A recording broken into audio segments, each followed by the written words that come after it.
చక్కని సీతకి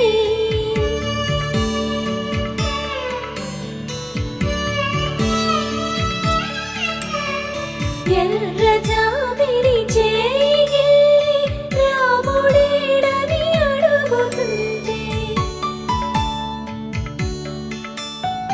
చూడలేదని పెదవి చెప్పలేమని కనులు చెప్పే నల్ల పూసైన